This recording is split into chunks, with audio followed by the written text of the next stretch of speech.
안녕하십니까, 우짜입니다. 이번 이야기는 석유 업계가 경고하는 위기 시나리오입니다. 그럼 보시죠. 이번 이야기의 주인공인 쿠싱 원유 재고 얘기에 앞서 IEA 국제에너지기구는 어떻게 4개월을 버텼을까 얘기부터 해보겠습니다. 지난 수개월 동안 세계는 석유 공급이 끊길 순간을 두려워했습니다. 하지만 그 순간은 당장 오지 않았습니다. 2026년 2월 28일 이란 전쟁이 발발하여 호르무즈 해협이 폐쇄되자 IEA 국제에너지기구는 즉시 행동에 나서서 31개 회원국의 전략 석유 비축량을 조율하는 역사상 가장 규모가 크고 체계적인 석유 방출을 지휘했습니다. 관련해서 우짜는 G7과 IEA의 비축유 방출 쇼라는 영상을 올린 바 있는데요. IEA 국제에너지기구의 지휘하에 미국, 일본, 독일, 한국 등은 매일 수백만 배럴의 석유를 시장에 쏟아 부었으며 덕분에 3월부터 6월 기간 동안 주유소는 기름이 끊임없이 공급되었고 비행기는 이륙했으며 공장은 쉴 새 없이 가동되면서 시스템은 유지되었습니다. 즉, IEA 국제에너지기구의 개입 덕분에 세계 경제는 4개월 동안 소중한 평온을 유지할 수 있었습니다. 하지만 방출된 모든 석유는 다시 채울 수 없는 석유였습니다.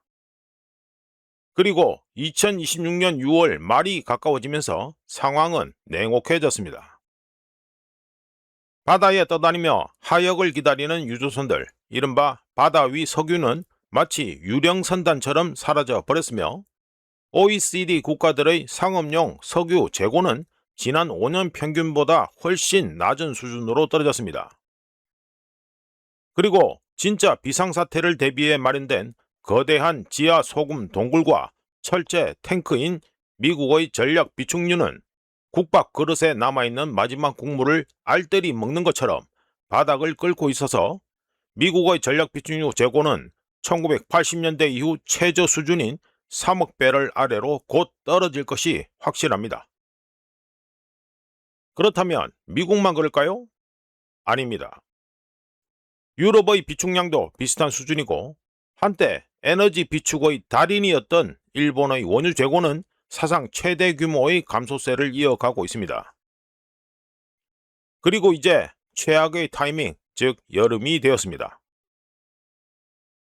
7월 1일은 북반구 운전 성수기, 즉 휘발유, 경유, 항공유 수요가 연중 최고치에 달하는 시기인데 정유시설들은 여전히 최대한의 가동률을 유지하고 있고 사람들은 도로로 나섰으며 항공사들은 월드컵 대목을 이유로 항공편을 증설했습니다.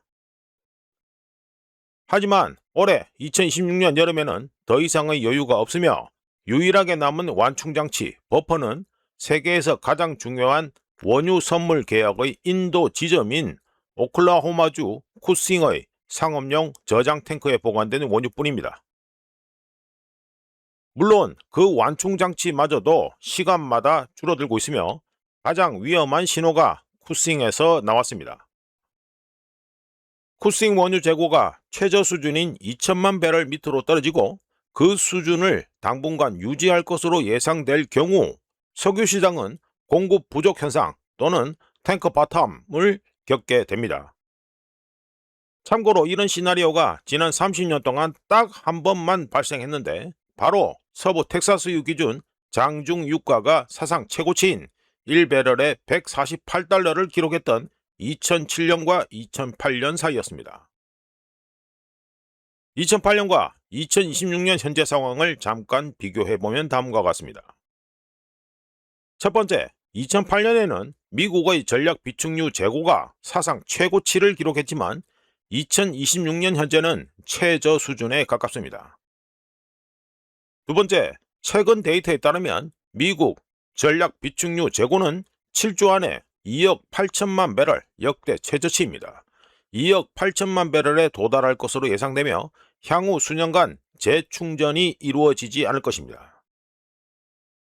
세 번째, 상업용 원유 재고 또한 전략 비축유처럼 역사상 최저 수준까지 떨어졌습니다. 네 번째, 현재 유가 수준에서 수요 감소는 미미한 수준이며 아시아 수입국들, 특히 중국 같은 주요 구매국의 수입량 급감은 유가 상승을 억제하기 위한 국제 협력이 어느 정도는 되고 있다는 걸 뜻합니다. 하지만 유가 상승을 억제하는 가장 큰 요인은 미국 전략 비축유와 미국의 상업용 원유 재고 소진이며 이는 수요 감소를 의미하는 것이 아닙니다. 다섯 번째, 호르무즈 해협의 통행 재개는 수개월이 걸릴 것이며 최상의 시나리오에서도 즉시 그리고 완전히 재개될 가능성은 거의 제로입니다. 다시 쿠싱 재고로 눈을 돌려서 2026년 6월 12일 기준 쿠싱 재고는 2003만 400배럴로 아무리 널널하게 잡아도 2주 안에 2000만 배럴 아래로 떨어질 것이 확실하며 계속 감소해 향후 수개월 동안 임계 수준 이하로 유지될 가능성이 있습니다. 그렇다면 쿠싱 원유 재고가 임계 수준 이하로 떨어지면 어떤 일이 발생할까요? 현물 시장에서 원유 가격을 끌어올려 수요 감소와 공급의 균형이 맞추어질 때까지 가격을 상승시킬 것입니다.